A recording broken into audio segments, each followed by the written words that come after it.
जानकरांनी उपमुख्यमंत्री अजितदादांवर अत्यंत चुकीची अशी टीका केली।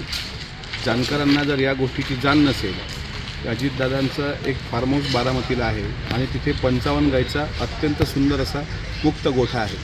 ते एकदा जानकरांनी तिथं जावं, त्या ठिकाणी कशा पद्धतीनं गायी ठेवल्या जातात।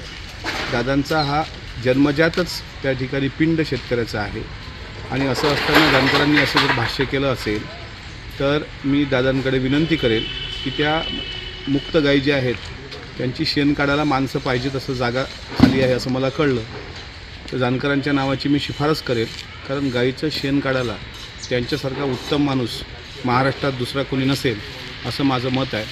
त्याच्यामुळे इथून पुढे आमच्या नेत्यांवर टीका करताना जरा त्यांनी स्वतःच्या जिभेला